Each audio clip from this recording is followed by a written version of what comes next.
Americans have never, ever, ever, ever let their country down.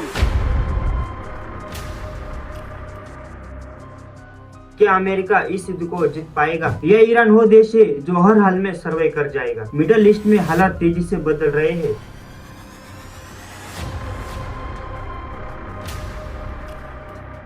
Iran अब खुलकर American interest को target कर रहा है। यूएस ओन ऑयल टैंकर्स पर हमले हो रहे हैं। मिडल ईस्ट में अमेरिकन एसेट पर ड्रोन और मिसाइल गिर रहे हैं। लेकिन सबसे बड़ा सवाल ये है कि अमेरिका सच में ईरान को हरा सकता है? क्योंकि मिलिट्री पावर की बात करें तो अमेरिका दुनिया की सबसे बड़ी सुपर पावर है, सबसे एडवांस फाइटर जेट, सबसे पावरफुल मिसाइल और दुनिया की सबसे बड़ी नेवी। फिर भी कई एक्सपर्ट्स का मानना है कि ये युद्ध अमेरिका के लिए इतना आसान नहीं होगा। अगर समझना है कि इस वार में ईरान सर्वाइव क्यों कर सकता है तो इसके पीछे तीन बड़े रीजन है। पहला, ईरान की फायर पावर, दूसरा ईरान की इकोनॉमी और तीसरा ईरान का रेसिलायंस।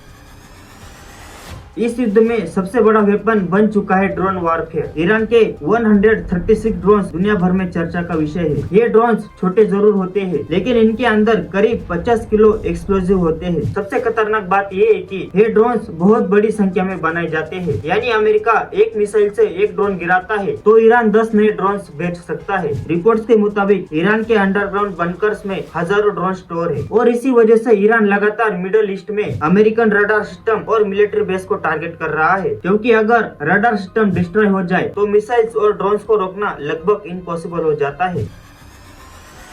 लेकिन सवाल ये उठता है कि इतने लंबे कॉन्फ्लिक्ट के बाद भी ईरान टिक कैसे रहा है? असल में ईरान पर आज से नहीं बल्कि पिछले 45 सालों से सैंक्शंस लगे हुए हैं। 1979 में इस्लामिक रेवोल्यूशन के बाद अमेरिका और ईरान के रिश्ते पूरी तरह टूट गए। इसके बाद अमेरिकन हॉस्टेज क्राइसिस हुआ, जिसमें 52 अमेरिकन डिप्लोमेट्स को 444 दिनों तक हॉस्टेज रखा गया। इसके जवाब में अमेरिका ने ईरान के $12 बिलियन के एसेट्स फ्रीज कर दिए। तब से लेकर आज तक अमेरिका ने ईरान पर लगातार इकोनॉमिक सैंक्शंस लगाए हैं। ईरान की करेंसी की वैल्यू बुरी तरह गिर चुकी है। 1979 में $1 यानी 70 रियाल और आज $1 लगभग 1.4 मिलियन रियाल। लेकिन इसके बावजूद ईरान की पूरी इकोनॉमी पूरी तरह कोलैप्स नहीं हुई।